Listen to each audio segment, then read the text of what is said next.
की वाणी है 17/5/63 की। रिकॉर्ड चला है, भोलेनाथ से निराला कोई और नहीं। मीठे मीठे सिकीले बच्चों ने गीत सुना। शिव को भोलानाथ कहा जाता है। किसका नाथ?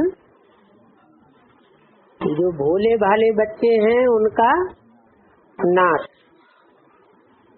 और फिर जो डमरू बजाते हैं, डमरू किसके सामने बजाते हैं?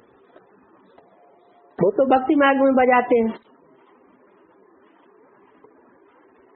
लेकिन भक्ति मार्ग में सारी बातें हैं कहाँ की? मदारी डमरू बजाते हैं ना। अब डमरू तो बंदर के आगे बजाया जाता है। सेना भी किसकी प्रसिद्ध है? बानर सेना। राम की सेना बहुत प्रसिद्ध है। इस समय ये जो डमरू बजते हैं भक्ति मार्ग में, कौन से डमरू? कभी इधर की बातें कहेंगे, कभी उधर की बात कहेंगे। डमरू दोनों तरफ बजता है। दाईं ओर भी बजता है अगड़म, और बाईं ओर भी बजता है बगड़म।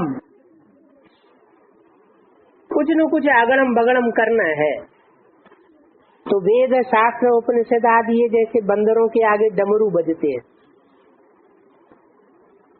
इनसे कोई फायदा होने वाला नहीं है। इनसे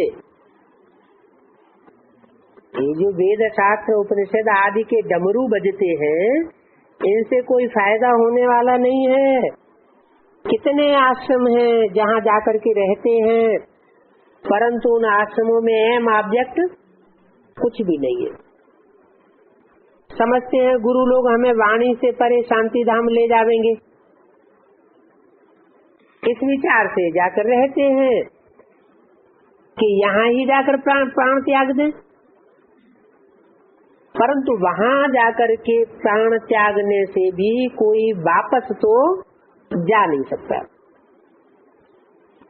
वो तो अपनी अपनी भक्ति आदि सिखलाते हैं। कौन?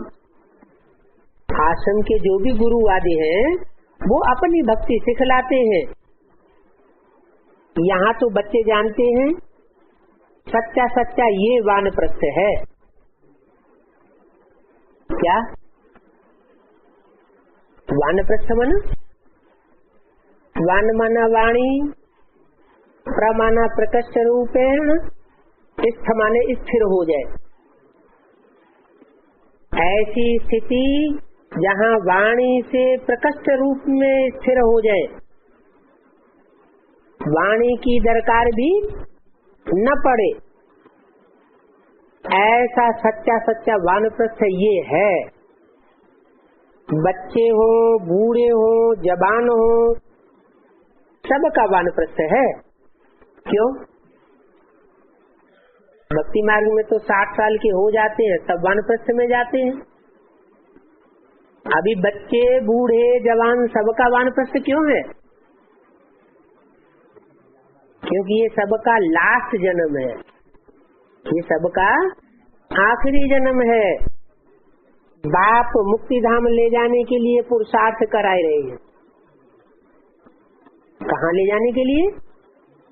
दुख दर्दों की दुनिया से मुक्त स्टेज का अनुभव कराने के लिए बाप पुरुषार्थ कराए रहे हैं।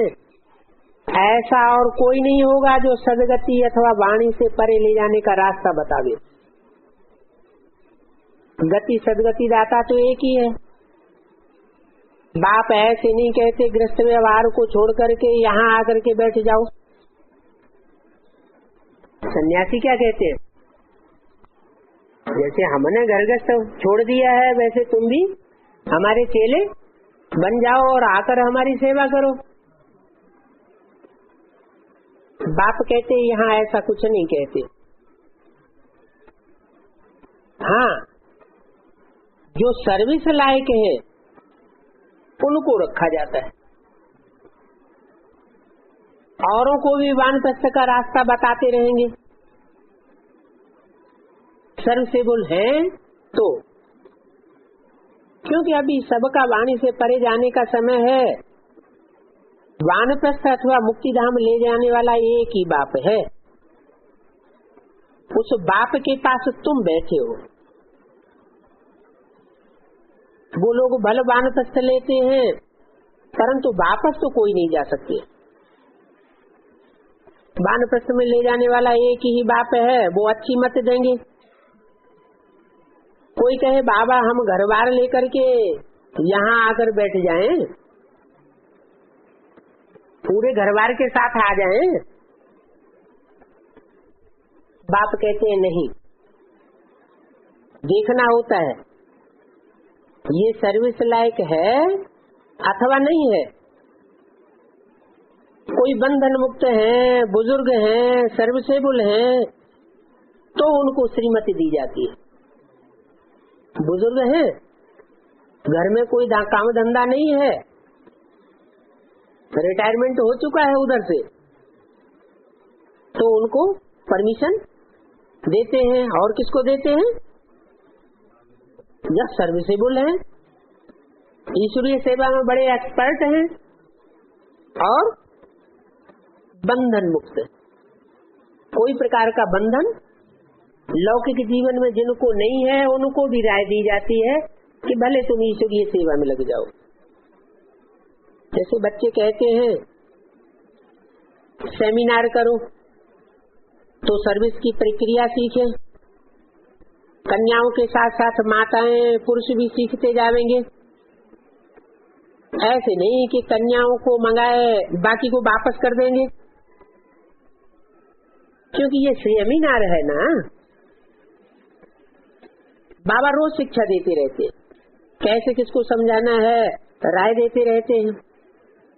पहले तो एक ही बात समझाओ,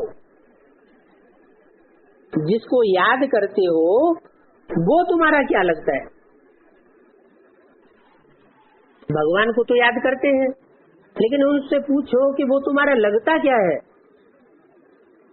अब लगता तो तब हो जब प्रैक्टिकल में मौजूद हो। अगर बाप है तो बाप से तो तुमको वर्षा मिलना चाहिए। तुम तो बाप को जानते ही नहीं हो, फिर वर्षा कैसे लोगे। कह देते हो सब में भगवान है, कण कण में भगवान है, तुम्हारे में भी है मेरे में भी है, तो फिर बाकी सदगति में कौन ले जाएगा। सदगति दाता तो एक ही है। कह देते हैं कण कण में भगवान है, तो तुम्हारा क्या हाल हो जाएगा।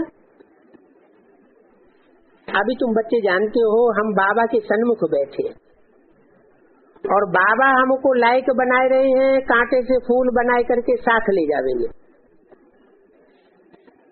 बाकी और तो सब जंगल का ही रास्ता बताते। बाप तो कितना सहज रास्ता बताते हैं, सेकंड में जीवन मुक्ति गाई हुई है। वो बात तो कोई झूठ हो रही है। कौन सी बात कि एक सेकंड में जनक को जीवन मुक्ति मिली। बाबा कहा यानी तुम जीवन मुक्त हो गए, लेकिन दिल से कहा हो। अंदरूनी दिल से अगर ये आता है कि ये हमारा बाबा है, तो जैसे जीवन मुक्त हो गए। बाप पहले पहले अपने घर ले जाते हैं, अपने घर ले जाते हैं। कहाँ? वानप्रस्थ में। वाणी से जो परे धाम है मुक्ति धाम, वहाँ ले जाते हैं। पहले पहले वहाँ ले जाते हैं, फिर बाद में है? बाद में फिर नई दुनिया में भेज देते हैं, जीवन मुक्त धाम में भेज देते हैं। तुम सब अपने घर को भूले हुए हो ना, तो पहले घर ले जाते। कहते भी हो गॉडफादर सभी मैसेंजर्स को भेज देते हैं धर्म स्थापन करने के लिए। जब वो भेज देते हैं मैसेंजर्स को, तो खुद तो नहीं आते ना उस समय, तो सर्वव्यापी कैसे हुआ। ऊपर से भेज देते हैं ना,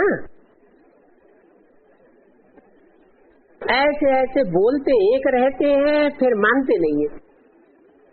बाप धर्म स्थापन अर्थ भेज देते हैं तो संख्या भी उनके पीछे आने लग पड़ेगी। उनकी जिन मैसेंजर्स को भेज देते हैं उनके फॉलोअर्स की संख्या भी उनके पीछे पीछे एक एक करके आने लग पड़ेगी। पहले पहले है देवी देवताओं की संख्या, पहले पहले आदि सनातन देवी देवता धर्म वाले लक्ष्मी नारायण आवेंगे और अपनी प्रजा सहित आवेंगे। क्या दूसरे धर्म के जो मैसेंजर्स धर्म स्थापक आते हैं वो अपनी प्रजा सहित नहीं आते। प्रजा उनकी 200 साल के बाद बनती है। लक्ष्मी नारायण आवेंगे तो अपनी प्रजा सहित आवेंगे और कोई प्रजा सहित नहीं आते। वो धर्म पिता है तो एक आवेगा, फिर दूसरा आवेगा, तीसरा आवेगा, और यहाँ तो तुम सब एक साथ तैयार हो रहे हो बाप से वर्षा लेने के लिए, क्योंकि यहाँ राजधानी स्थापन होती है। उन धर्म पिताओं की आने के तुरंत बाद राजधानी स्थापन होती नहीं है। उनको तो 100-200 साल अपनी जनसंख्या बढ़ाने में लगता है। ये स्कूल है, घर में रहते एक घड़ी आधी घड़ी, आधी की पुनः आध, एक सेकंड में तुमको सिर्फ बतलाते। परम पिता परमात्मा से तुम्हारा क्या संबंध है? अगर बाप नहीं समझता है तो समझो ये कोई जंगली जानवर है। क्या किसी को बाप का परिचय दो और बाप का परिचय उसकी बुद्धि में नहीं बैठता है तो फिर उसे रवाना कर देना चाहिए। क्यों? ये कोई जंगली जानवर है, कांटों के जंगल का है। कांटों के अगर आ भी गया तो आगे चल के द्वापर युग से फिर कांटों के जंगल में चला जाएगा, कन्वर्ट हो जाएगा। तो समझो कि ये कोई जंगली जानवर है। मुख से कहते भी है परम पिता, वो तो सबका बाप क्रिएटर है। कौन? जो सबका पिता है, सब धर्म पिताओं का भी पिता है, वो तो क्रिएटर है, क्रिएट करने वाला है, सब धर्मों का क्रिएटर है। हर धर्म से चुनिंदा श्रेष्ठ आत्माओं को पहले अपनी तरफ खींच लेता है। अगर फिर भी बाप ना समझे तो कहेंगे तुम तो मूर्ख हो। बाप स्वर्ग का रचयिता है तो जरूर स्वर्ग की बादशाही देंगे। हेवनली गॉड फादर कहा जाता है, हेवन का रचयिता है तो हेवन ही ले जाएंगे ना। नर को नारायण बनाने वाला राजयोग मशहूर है। नर को क्या बनाए देता है? नारायण जैसा देवता बनाए देता है। नर कहा जाता है मनुष्य को, मनुष्य कहा जाता है विकारी को। नारायण है निर्विकारी। विकारी मनुष्य को निर्विकारी देवता बनाना ये एक परम पिता परमात्मा का कार्य है। कोई मनुष्य गुरु ये काम नहीं कर सकता। नर को नारायण बनाने वाला राजयोग है। ये सत्यनारायण की कथा भी है, अमर कथा भी है, तीजरी की कथा अर्थात तीसरा नेत्र मिलने की कथा भी। तुम समझते हो बाबा हमको वर्षा दे रहे हैं, बाप श्रीमत देते हैं, उनकी मत से जरूर कल्याण होगा। बाबा हर एक की नब्ज देखते हैं। इनको कोई बंधन नहीं है, सर्विस भी कर सकते हैं। बाबा लायक देख करके फिर डायरेक्शन देते। ऐसे नहीं कि जो आए तो उसको डायरेक्शन दे देंगे कि हाँ तुम आ जाओ, सेवा में लग जाओ। हर एक की नब्ज देखी जाती है, सरकमस्टांसेस देख करके कहा जाता है। कोई के घर में बंधन है, छोटे छोटे बाल बच्चे हैं, बूढ़े माँ बाप हैं, घर में कोई परवरिश करने वाला नहीं है, तो थोड़े ही कह देंगे तुम यहाँ आकर के बैठ जाओ। सर्कमस्टांसेस देखे जाते हैं कि तुम यहाँ रह सकते हो या नहीं रह सकते हो।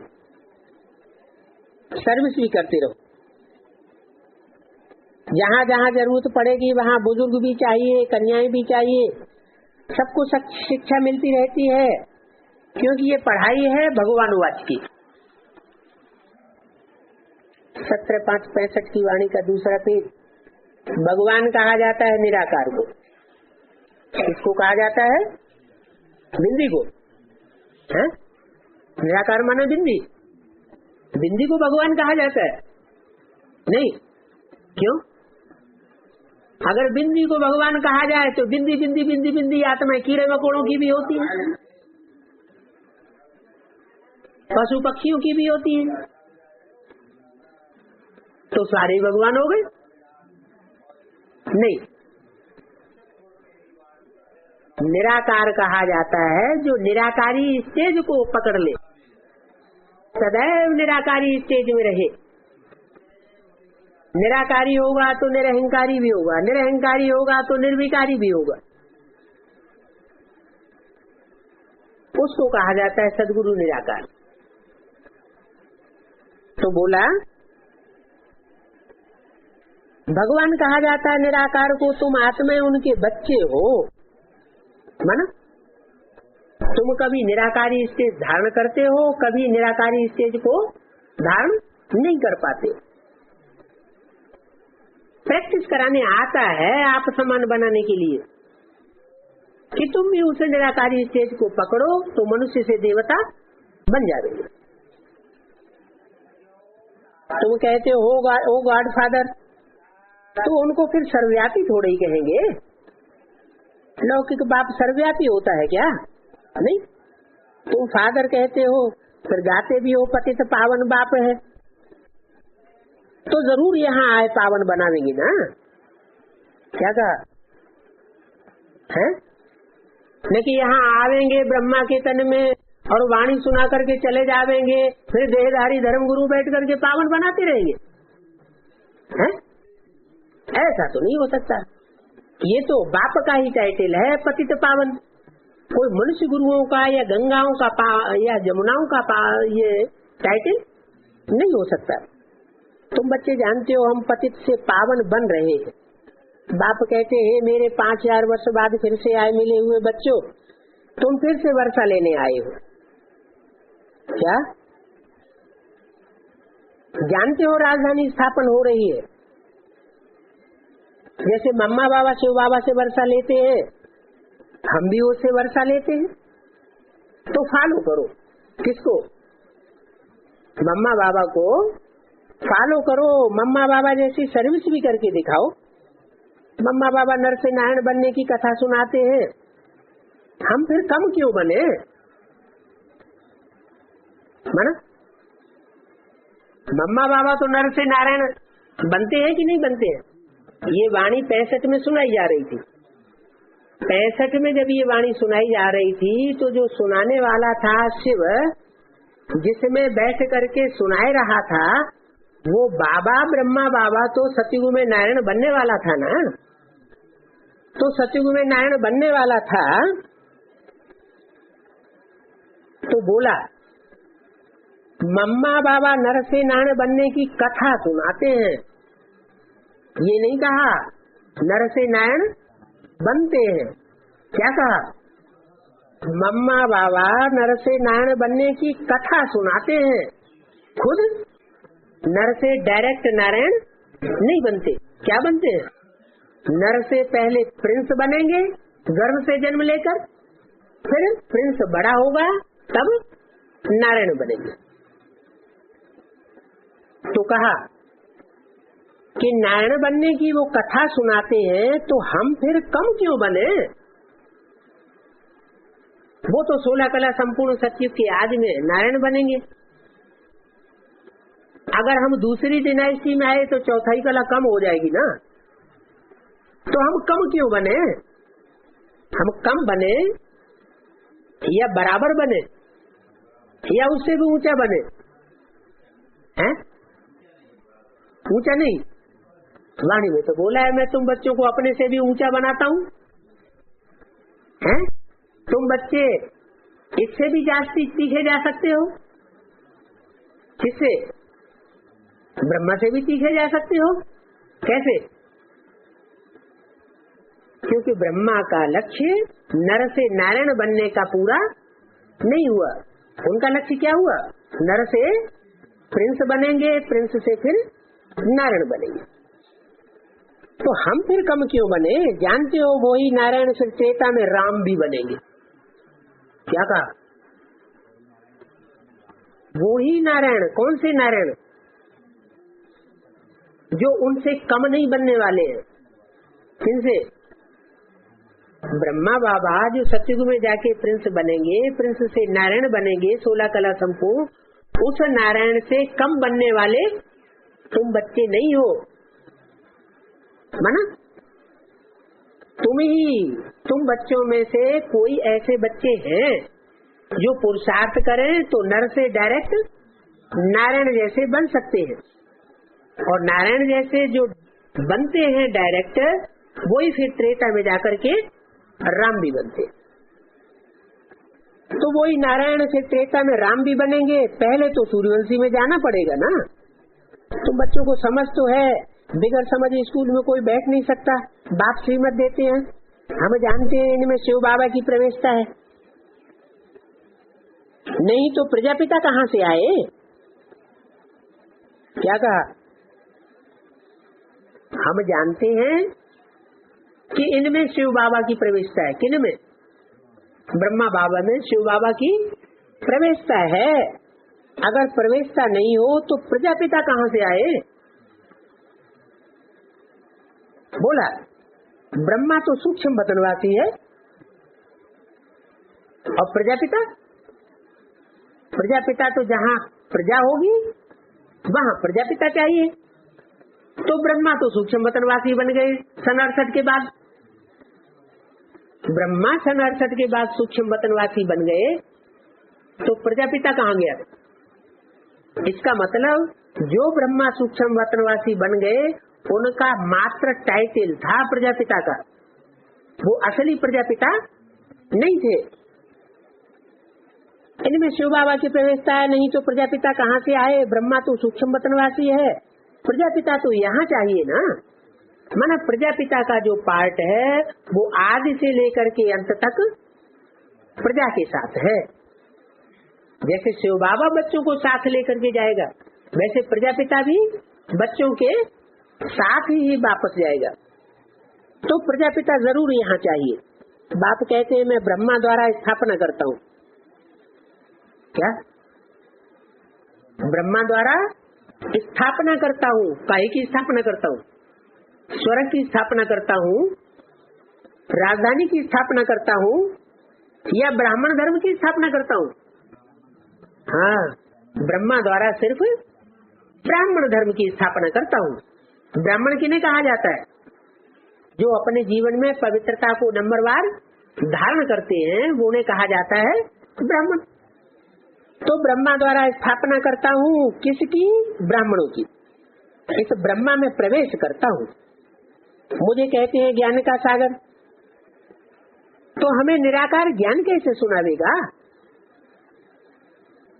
निराकार माना ज्योति बिंदु कैसे ज्ञान सुनावेगा? वो निराकार जब जिसमें प्रवेश करे और उसकी निराकारी स्टेज बने, तब हमें असली ज्ञान सुना सकता है। जैसे और धर्म पिताएं सृष्टि पर आए, सभी की निराकारी स्टेज चित्र में देखने में आती है।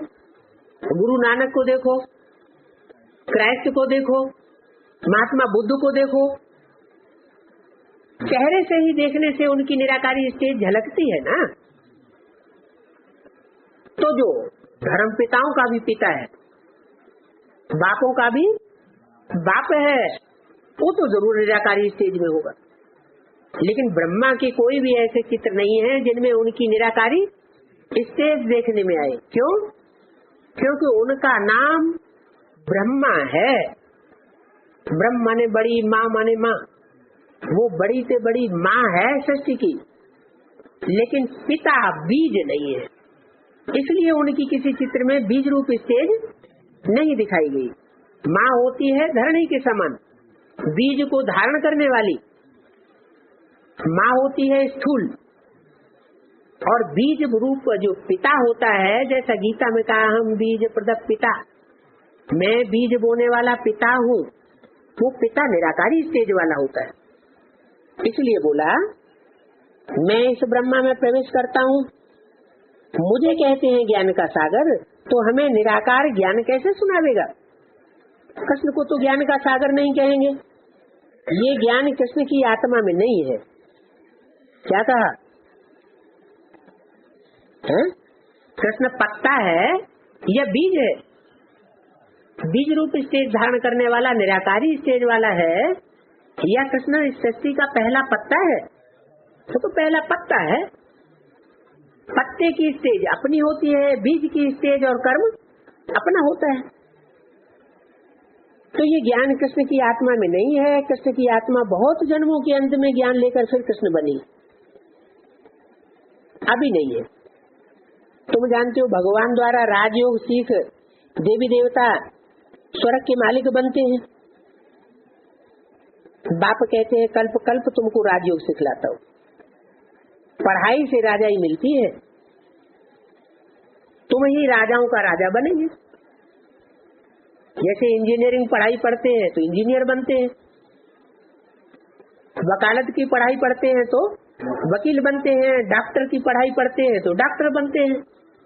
ये राजयोग की पढ़ाई सिवाय बाप के और कोई पढ़ाई नहीं सकता। ये पढ़ाई पढ़ने वाले क्या बनते हैं? राजा बनते हैं, क्योंकि इसका पढ़ाई का नाम ही है राजयोग की पढ़ाई। ये इंजीनियरिंग की डॉक्टरी की पढ़ाई नहीं है, इसका नाम ही क्या है? राजयोग की पढ़ाई। तुम राजाओं का राजा बनेंगे, तुम्हारी एम ऑब्जेक्ट ही है क्या? राजा बनने की एम ऑब्जेक्ट है। जो दुनिया में कोई पढ़ाई नहीं पढ़ाता है, वो पढ़ाई बाप आकर के पढ़ाते हैं, और एक ही जन्म में आकर के पढ़ाते हैं। बार बार हर जन्म में ये पढ़ाई नहीं पढ़ाई जाती कि 84 जन्म में ये पढ़ाई पढ़ाई जाती होगी। ये बाप एक ही जन्म में आकर के आत्मा में ऐसी शक्ति भर देते हैं कि वो आत्मा जन्म जन्मांतर का अगर राजा बननी होगी तो ऐसा पुरुषार्थ करके दिखा देगी। तुम्हारी एम ऑब्जेक्ट ये है, आए हो फिर से सूर्यवंशी देवी देवता बनने। एक देवी देवता धर्म की स्थापना हो रही है और सब धर्मों का विनाश हो जाएगा। अभी तो अनेक धर्म हैं, अनेक गुरु हैं, वो सब खलास हो जाएंगे। इन सब गुरुओं का गुरु सदगति दाता बाप एक ही है।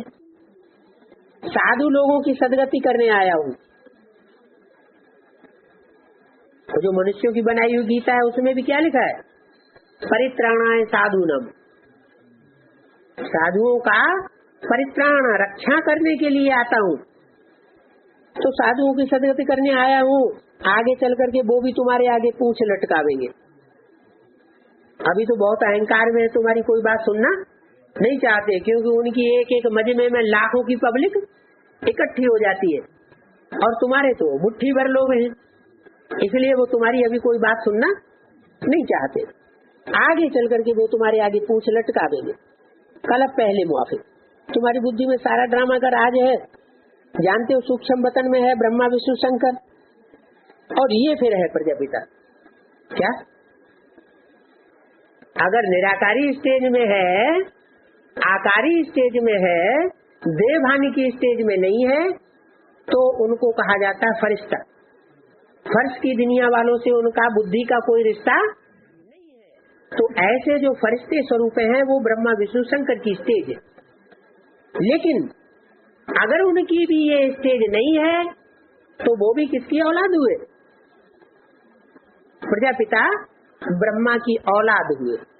जैसी प्रजापिता की स्टेज चाहिए, प्रजा के साथ प्रजापिता होना चाहिए, साकारी स्टेज वाला, ऐसे ही उन बच्चों की भी स्टेज बनती है।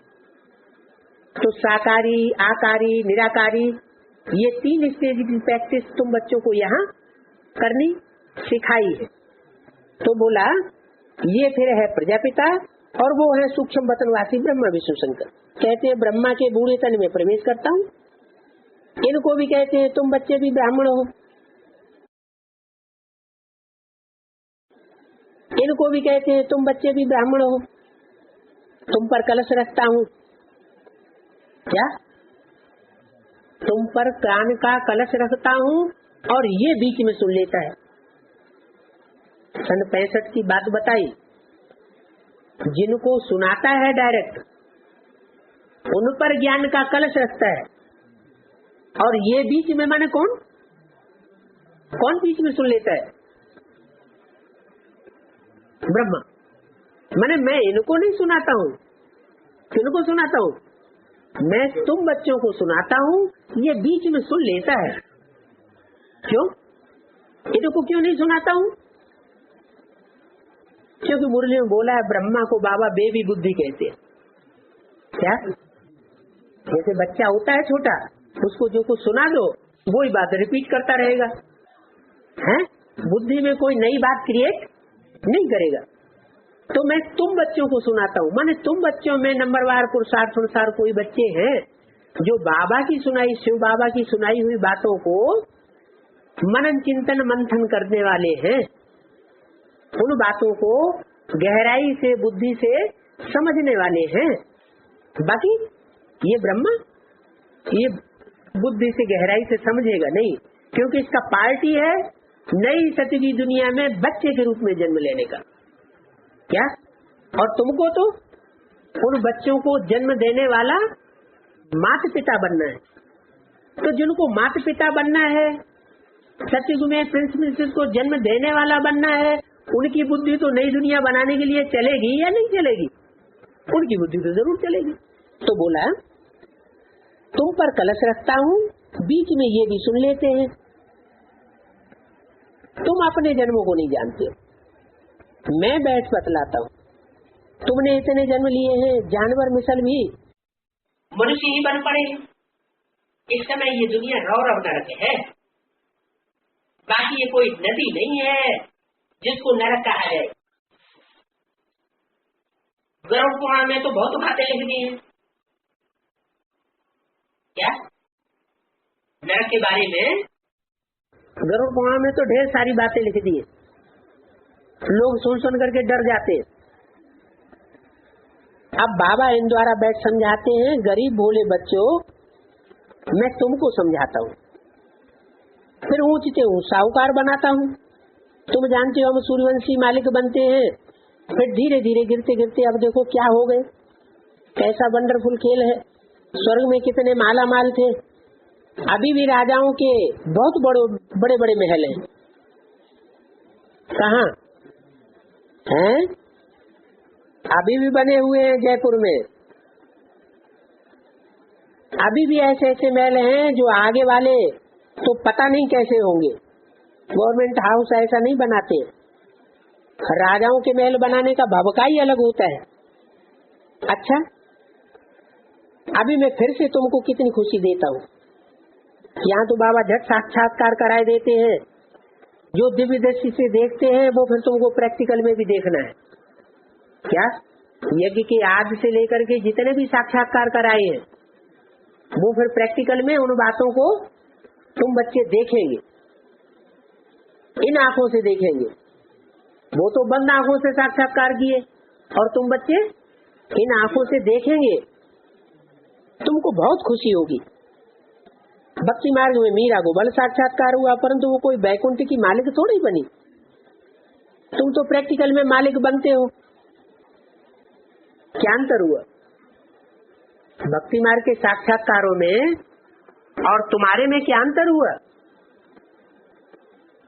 वो सिर्फ साक्षात्कार करते हैं, अल्पकाल की खुशी लेते हैं, लेकिन वो प्रैक्टिकल में स्वर्ग में नहीं जा सकते। कौन?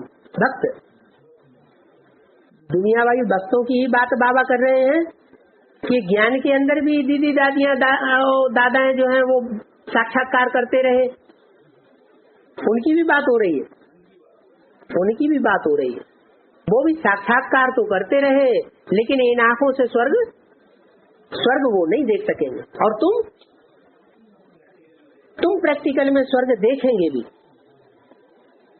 तुम तो प्रैक्टिकल में मालिक बनते हो, तो तुम किससे कहा जाता है? हैं? तुम उससे कहा जाता है जिससे सामने बैठ करके बात की जाती है। तो तुम तो प्रैक्टिकल में मालिक बनते हो, अभी तो है नरक। एक दो को काटते रहते हैं, लड़ते रहते हैं, बच्चे बाप का, भाई भाई का खून कर देते हैं पैसे के लिए। कोई विल आदि नहीं करके जाते हैं तो देखो कोर्ट आदि में कितना खर्चा करना पड़ता है। आधी प्रॉपर्टी तो कोर्ट ही ले जाती है, वहां लड़ाई आदि की कोई बात नहीं होगी। अब की कमाई से तुम 21 जन्म पद पाते हो, तो तुम बच्चों को कितनी खुशी होनी चाहिए। पहले पहले बाप का परिचय, बाप की बायोग्राफी को न जाने तो बाकी बाबा कहने से कोई फायदा नहीं। बाबा कहा माने बुद्धि में बाप की प्रॉपर्टी बैठ जानी चाहिए। क्यों, ऐसे क्यों कहा? जप तप दान पुण्य आदि करते करते भारत की देखो क्या हालत हो गई है, परंतु ये समझते कोई नहीं है। भक्ति के बाद भगवान मिलेगा, इस बात की समझ कोई को है नहीं। क्या कि 63 जन्म की भक्ति जब पूरी होती है तो अंत में अंतिम जन्म में आकर के भगवान की प्राप्ति होती है। अंतिम जन्म ऐसे नहीं कहेंगे सन 36 में हो गया। क्यों? क्योंकि बहुत से ब्राह्मण ऐसे भी हैं 2-2 3-3 जन्म भी लेते हैं, तो उसे अंतिम जन्म नहीं कहेंगे। ऐसे नहीं, उस समय भगवान की प्राप्ति हो ही जाती है। आया तो भगवान, लेकिन प्रत्यक्ष नहीं हुआ। जब प्रत्यक्ष ही नहीं हुआ तो किसी की बुद्धि में बैठ नहीं सकता कि हमको भगवान मिल गया। अगर खुदा न खास्ता बुद्धि में बैठ भी गया साक्षात्कार आदि करने से, तो आज बुद्धि में बैठेगा और कल नशा उड़ जाएगा। तीसरी आंख जब तक नहीं खुली है तब तक परमानेंट प्राप्ति किसी को नहीं हो सकती। तो कोई समझते नहीं है कि भक्ति के बाद भगवान मिलेगा। माना ज्ञान में आने के बावजूद भी सन 36 के बाद बहुत से ऐसे हैं जिनकी भक्ति अभी भी चल रही है। क्या भक्ति चल रही है? जैसे भक्ति मार्ग में रथ यात्राएं निकालते रहते हैं जड़ चित्रों की, वैसे अभी भी जड़ यात्राएं निकालते रहते हैं। जैसे भक्ति मार्ग में पंडे पुजारी कहते हैं चलो, कहाँ चलो? तीर्थ यात्रा करने चलो, हमारी कमाई हो जाएगी बीच में। ऐसे यहाँ भी कहते रहते हैं। ये ढेर सारी बातें हैं जो भक्ति मार्ग की ब्राह्मणों की दुनिया में भी चलती रहती है। भक्ति सारी जब उड़ जाए तो कहेंगे कि ज्ञान का वर्षा परमात्मा बाप से हम बच्चों को मिल गया। जिनको ऐसा वर्षा मिलता है ज्ञान का अटूट, उनके लिए फिर कहा है कि इन आंखों से स्वर्ग को देखेंगे। कौन देखेंगे? जिनकी भक्ति के संस्कार पूरे उड़ जाएंगे, वो इन आंखों से भक्ति। अगर भक्ति के थोड़े भी संस्कार रह गए, क्या अगर भक्ति की कोई भी निशानी जीवन में देखने में आती है तो इन आंखों से स्वर्ग नहीं देख सकेंगे। तो कहते हैं भक्ति के बाद भगवान मिलेगा, परंतु कब मिलेगा और किनको मिलेगा? भक्ति तो सब करते हैं, परंतु सबको तो राजा ही नहीं मिलेगी। तो देखो कितनी गुंजाइश है समझने की। तुम कोई को भी समझा सकते हो, ये शास्त्र आदि जो कुछ पढ़ते हो वो सब भूल जाओ। क्या ये शास्त्र वगैरह जो कुछ पढ़ते हो वो सब भूल जाओ। इनके पढ़ने से भगवान की प्राप्ति नहीं हो सकती। कैसे हो सकती है? भगवान जिनको सन्मुख मिलता है उनको प्राप्ति होती है। सन्मुख मिला नहीं, समझते हैं 69 में शरीर छोड़ गया, फिर वो सुनाई हुई वाणी 68 से पहले की सुन रहे हैं, तो सन्मुख तो नहीं हुआ। चलो टैप रिकॉर्डर से भी सुन रहे हो तो भी सन्मुख नहीं कहेंगे। यहाँ तो बोला जो सन्मुख सुनते हो वो ही प्राप्ति कर सकते हैं। तो बोला तुम कोई को भी ये बातें समझा सकते हो, ये साथ साथ जो कुछ पढ़ते हो सो भूल जाओ, जीते जी मरो। ब्रह्म तो तत्व है, उस ब्रह्म तत्व से वर्षा नहीं मिल सकता। क्या ब्रह्म जड़ तत्व है, उस जड़ तत्व में आत्माएं निवास करती है। ऐसे ही ब्रह्मा भी जड़त्व बुद्धि वाला है, उसके बुद्धि रूपी पेट में आत्माएं रहती है।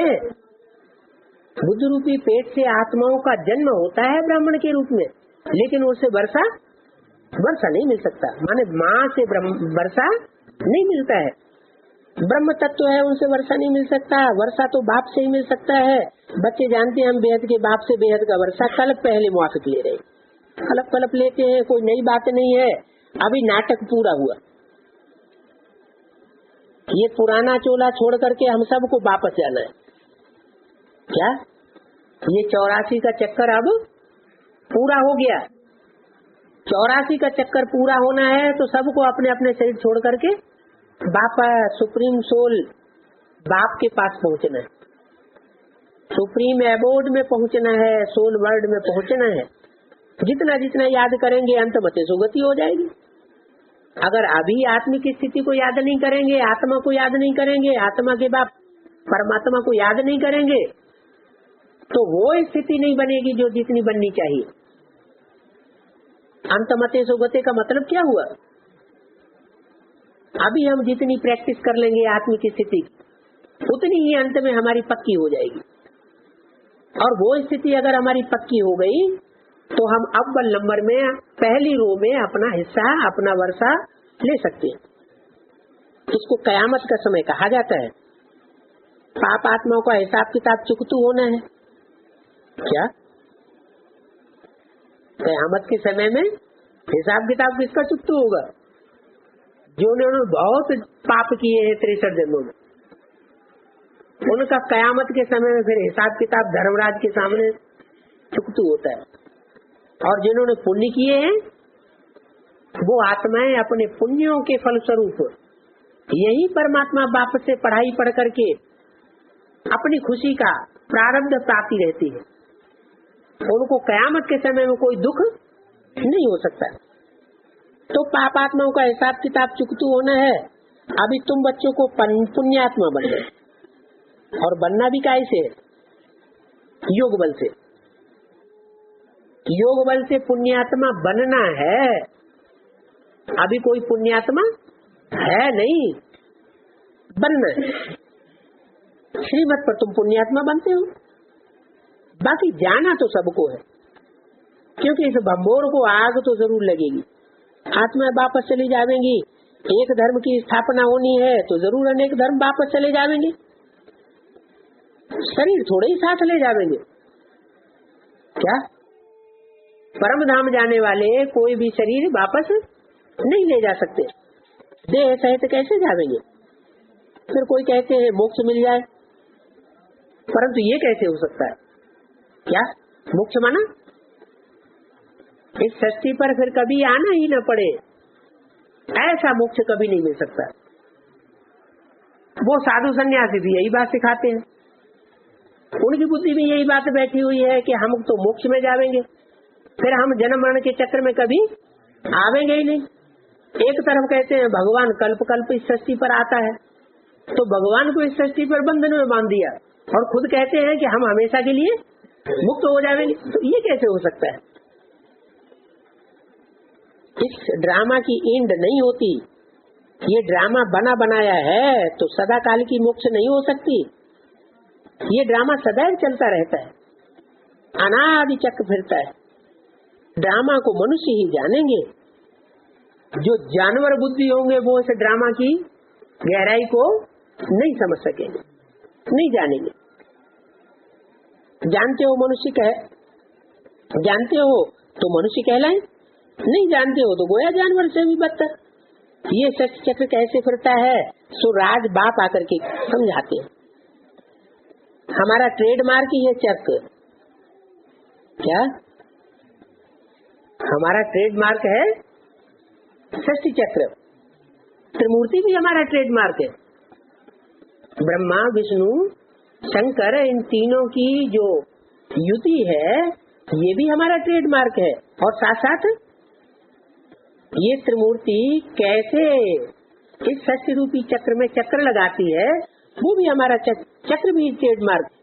गवर्नमेंट भी ये निशानी रखती है। कौन सी निशानी? चक्र की।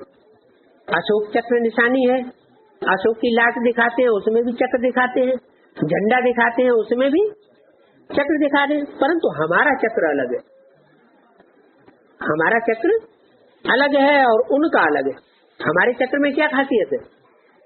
हमारे चक्र में कितनी अरे हैं? 4 अरे हैं, सतयुग, त्रेता, द्वापर, कलयुग। उन्होंने फिर चरखा लगाई दिया है। तो ये सब बातें समझानी पड़े कि हमने चक्र क्यों रखा है ट्रेडमार्क, और उन्होंने फिर चरखा क्यों लगा दिया निशानी है? उन्होंने, गांधी जी ने कौन सी निशानी लगाई? चरखा घुमाओ तो पेट पूर्ति होती रहेगी। यहाँ फिर हम क्या घुमाएं जो हमारी 84 जन्मों की पेट पूर्ति होती रहे? हम यहाँ जितना षष्ठी चक्र अपनी बुद्धि में घुमाएंगे, 84 का चक्र बुद्धि में घुमाएंगे, उतनी हमारी ऑटोमेटिक पेट पूर्ति 84 जन्म तक होती रहेगी। तो ये सब बातें समझानी पड़े। उनका चरखा है 1 जन्म की पेट पूर्ति करने वाला, और हमारा चक्र है 84 जन्मों की पेट पूर्ति करने वाला। जब जास्ती समझने लग पड़ेंगे तो तुम्हारी वृद्धि होने लग पड़ेगी। ये तुम्हारा बहुत ऊंच धर्म है, लेकिन अभी इसको चिड़ियां खा जाती है तो ऊंचा धर्म, लेकिन अभी इसको चिड़ियां खा जाती है। क्यों? क्योंकि छोटा वृक्ष होता है तो उसको तूफान ज्यादा असर करता है। जब उसकी जड़ें गहरी हो जाती हैं तो तूफान असर नहीं कर पाता। और धर्म वालों को चिड़ियां नहीं खाती हैं क्या? हाँ, तुम्हारा ये धर्म ऐसा है जिसको चिड़ियां खा जाती हैं। इनको माया रूपी चिड़ियां खा जाती है। श्रीमत पर नहीं चलते हैं तो चिड़िया खाती है। अगर श्रीमत पर चलते रहें तो सुरक्षा होती रहेगी कि चिड़िया में कोई शौक नहीं रखना है। ये कब्रिस्तान है, बाबा कहते हैं शौक नहीं रखना है, फिर भी बच्चे मानते नहीं है, कोई न कोई शौक रखते हैं, तो माया की चिड़िया खाती रहती है। अगर ये समझे कि ये दुनिया कब्रिस्तान है, काहे का स्थान है, इस दुनिया में सब देह अभिमान की कब्र में दाखिल हुए पड़े हैं, तो इस दुनिया से बैराग आता रहेगा। वैसे भी जब शमशान घाट में लोग जाते हैं थोड़े समय के लिए तो बुद्धि में बैराग आ जाता है। अगर हम सदैव ये बुद्धि में धारण करके रखें कि ये दुनिया कब्रिस्तान है, अभी कब्रिस्तान होने वाली है, तो उस दुनिया से बुद्धि योग लगेगा नहीं। इस दुनिया में कुछ भी नहीं है क्या? इस दुनिया में कुछ भी नहीं है। लोग समझते हैं कि हम इस दुनिया में सुख भोग ले, लेकिन ये सुख भी कैसा है? अल्पकाल क्षण भंगुर सुख। उस सुख का नाम क्या दिया है?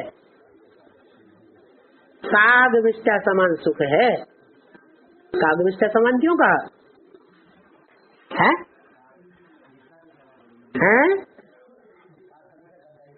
नहीं, मनुष्य जो कुछ खाता है उसका रस खींच लेता है, खून बन जाता है, जो कचरा बचता है उसको कहा जाता है विष्टा। उस विष्टा को भी कौआ खाता है। उस विष्टा में से भी कौआ रस निकालता है, और रस निकाल के उसका मांस, मज्जा, खून, हड्डी उसकी बनती है। थोड़ा सा उसको हल्का सुख मिलता है कौए उस विष्टा में से।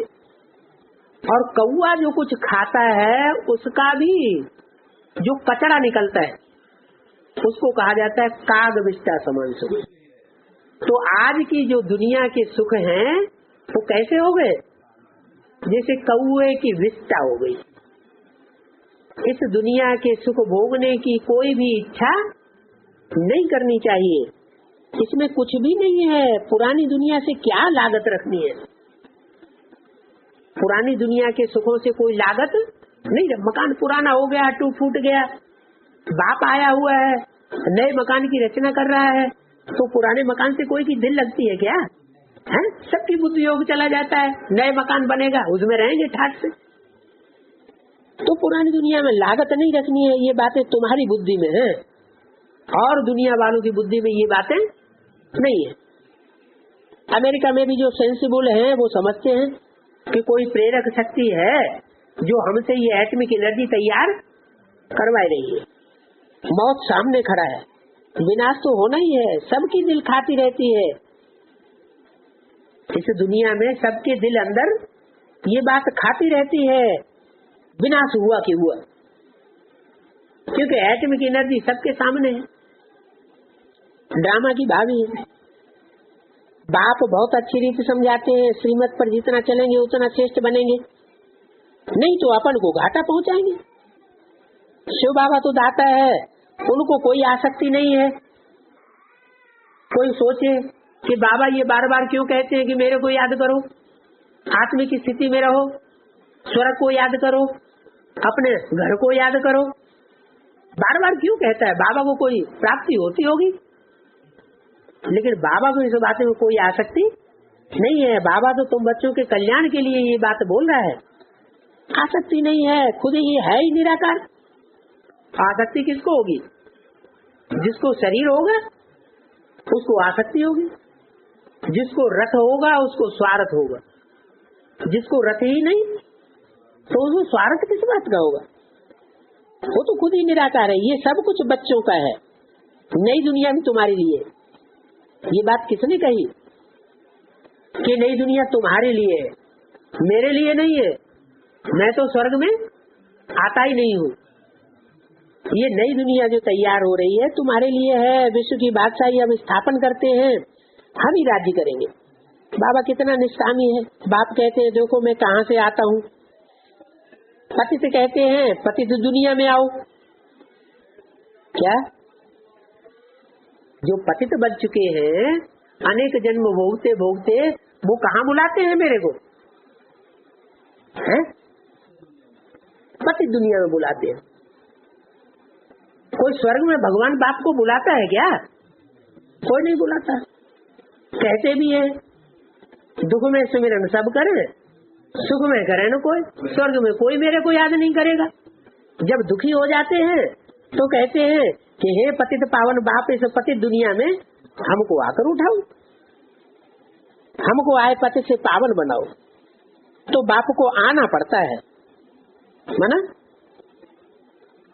खुशी खुशी नहीं आते, मजबूरी है। मेरे को बच्चों को पतित से पावन बनाने के लिए आना पड़ता है। ये पतित शरीर है, अच्छी रीति धारणा करनी चाहिए। है आना पड़ता है, ये क्यों कहा है? कोई बच्चे ये चाहेंगे कि हमको संगी साथी बूढ़ा बाड़ा खुल करने वाला मिल जाए? हैं? सब क्या चाहते हैं? हमको संगी साथी कैसा मिले? अच्छा मिले ना। और बाप को कैसे शरीर मिलते हैं? बाप जिस तन में प्रवेश करते हैं वो भी 84 जन्म पुराना शरीर, 5000 वर्ष पुराना बुड्ढा मिलता है, उसमें प्रवेश करते हैं, सड़े सड़ाए चोले में प्रवेश करते हैं। ये पतित शरीर है, इसमें आना पड़ता है। मेरे को इस पतित शरीर में आना पड़ता है, मेरी मजबूरी है कि मुझे पतित शरीर में ही वानप्रस्थ अवस्था में आना पड़ता है। अच्छी रीति धारणा करनी चाहिए, समझाना चाहिए, और इन बातों को समझेंगे वो जिनका शिव बाबा के साथ पूरा लव रहता है। अगर शिव बाबा के साथ पूरा लव नहीं होगा तो इन बातों को पूरा पूरा समझ भी नहीं सकेंगे। बाबा को याद करेंगे तब तो बुद्धि का ताला खुलेगा। क्या बाबा को याद ही नहीं करेंगे तो निराकारी स्टेज कहाँ से बनेगी? निराकारी स्टेज नहीं बनेगी तो देहवान भरा रहेगा बुद्धि में, आत्मा में देहवान भरा रहेगा तो ताला बुद्धि का खुल नहीं सकता। तुम डबल फैंथ्रोफिस्ट हो, तन मन धन सभी कुछ देते हो, अविनाशी ज्ञान रतन भी देते हो। क्या जो कंप्लीट दानी होते हैं वो तुम हो। शिव बाबा को तुम क्या देते हो? तो तुम दानी, कंप्लीट दानी तुम हो, लेकिन शिव बाबा को क्या देते हो? शिव बाबा को देने के लिए तुम्हारे पास क्या है? क्या है? करनी घोर ब्राह्मण कहा जाता है ना। करनी घोर ब्राह्मण होते हैं तो क्या लेते हैं? जब कोई मरता है तो उसकी जो भी पुरानी चीजें होती है, पुरानी कमीज, पुरानी धोती, पुराने कपड़े, पुरानी खटिया, चरपैया, है जो भी पुराना पुराना सामान है वो सारा लेते हैं, उनको कहा जाता है करणी घोर ब्राह्मण। तो बाप भी क्या बन करके आया हुआ है? करणी घोर ब्राह्मण बन करके आया हुआ है। कहते हैं तुम्हारे पास जो भी कखपन है पुराना वो सब मेरे को दे दो। तुम क्या देते हो? करणी घोर को देते हैं ना, नाम तो ईश्वर का ही लेते हैं। करणी घोर को भी देते हैं तो इसका नाम लेते हैं ईश्वरम, ईश्वर समर्पण। किसको समर्पण करते हैं? ईश्वर समर्पण नमः। ईश्वर भूखा है क्या? तो बिंदी है, उसको तो अपना मुख और पेट भी नहीं है, वो कैसे खाएगा, वो कैसे पहनेगा? ईश्वर भूखा है क्या? राम कृष्ण समर्पण करते हो। अगर समर्पण भी करते हैं, यज्ञ में भी दान पुण्य करते हैं, तो किसको देते हैं? राम और कृष्ण जो साकार शरीरधारी हैं, जिनमें वो निराकार प्रवेश करता है, उसको देते हैं या निराकार को देते हैं? किसको देते हैं? जिसमें प्रवेश करता है उसी को देते हैं ना। तो रामकृष्ण समर्पण करते हो, दोनों को भिखारी बनाई दिए। रामकृष्ण को देते हो माना वो कौन हो गए? रामकृष्ण भी कौन हो गए? भिखारी हो गए। अरे सृष्टि की इतनी ऊंचा पार्ट बजाने वाली आत्माएं, हीरो हीरोइन पार्टधारी आत्माएं, उनको तुम समझते हो कि हम इनको देते हैं? वास्तव में न तुम शिव बाबा को देते हो और न रामकृष्ण की श्रेष्ठ से श्रेष्ठ आत्माएं जो इस सृष्टि पर मानी जाती हैं, वो तुमसे लेने के लिए भिखारी बनकर आई हुई है। तुम किसको देते हो? तुम जो भी देते हो वो अपने लिए देते हो, अपना भाग्य बनाने के लिए देते हो, तुम किसी को देते नहीं। तो दोनों को तुमने भिखारी बना दिया है। अच्छा, मीठे मीठे सिखिले बच्चों को बाप दादा का याद प्यार गुड मॉर्निंग, कैसे बच्चों को है? याद प्यार भी कैसे बच्चों को देते हैं? क्रोध करने वाले बच्चों को नहीं, जिनके लिए अव्यक्तवाणी में बोल दिया अगर क्रोध करने वाले होंगे तो आगे चल के बाप दादा उनसे नहीं मिलेंगे। किनसे मिलेंगे? जिन्होंने क्रोध त्यागा होगा उनसे ही मिलेंगे। जिस पे कहते हैं कि हम काम क्रोध लोभ मोह धारण नहीं करेंगे, लेकिन काम क्रोध धारण करते रहते हैं, उनसे नहीं मिलेंगे। तो मीठे मीठे सिकीले बच्चों से मिलते हैं। ऐसे बच्चों से मिलते हैं जो मीठे मीठे बन जाते हैं, आत्मिक स्थिति में रहते रहते जिनकी स्थिति आत्मिक बन जाती है। आत्मिक स्थिति जिनकी बनती है उनमें मिठास आ जाता है। देहभान जितना रहता है तो वो अपने को भी दुख देता है और दूसरों को भी दुखी करता रहता है। तो ऐसे कड़वों बच्चों को मैं याद प्यार नहीं दे रहा हूँ। किनको दे रहा हूँ? मीठे मीठे बच्चों को। और फिर कैसे बच्चों को? सिकीले दे बच्चों को। सिकीले दे माना कोई बच्चा खो जाता है ना, और फिर बहुत बड़ा हो जाता है। छोटा बच्चा खो गया, फिर माँ बाप को वो बच्चा मिला ही नहीं, और बहुत वर्षों के बाद जब वो बच्चा बड़ा हो गया तब मिला जाके, तो उससे बड़े सिक से मिलते, बड़े प्यार से मिलते हैं, तो कहा जाता है सिकिलदा बच्चा। सिकिलदा माना बहुत लंबे समय से खोया हुआ बच्चा है और बहुत लंबे समय के बाद आप मिला है जाकर, तो उसका कहा सिकिलदा बच्चा। तो तुम कब खो गए थे? कब खो गए थे? 5000 साल पहले। यज्ञ के आदि में नहीं है। 5000 साल पहले की बात कहेंगे सिकिलदा बच्चा है? 5000 साल पहले की बात थोड़ी कहेंगे। कब की कहेंगे? हाँ, यज्ञ के आदि में जो बच्चे बिछुड़ गए थे वो अभी फिर आकर के प्रैक्टिकल बाप से वर्षा ले रहे हैं, सन्मुख पढ़ाई पढ़ रहे हैं। मैं उन बच्चों से आकर के मिलता हूँ, उन बच्चों को डायरेक्ट आकर के वर्षा देता हूँ। अच्छा, अब ये बूढ़े बाबा कहेंगे कि मेरी तो उम्र ही 80 साल की हो गई। कितनी हो गई उम्र है? कितनी उम्र हो गई है? 70 साल। और 70 साल तो यज्ञ को हुए नहीं, तो ये तो थे ही नहीं है। तो भले ये शिव बाबा के सामने यज्ञ में नहीं थे, लेकिन राम वाली आत्मा के साथ रहे होंगे है। राम वाली आत्मा तो सूर्यवंशी है। हाँ, तो उस आत्मा के साथ रहे हैं, इसलिए इनको भी क्या कहेंगे? सिकील दे। बहुत बहुत समय के बाद मिले हुए सिक से मिलते हैं उनसे। ओम शांति।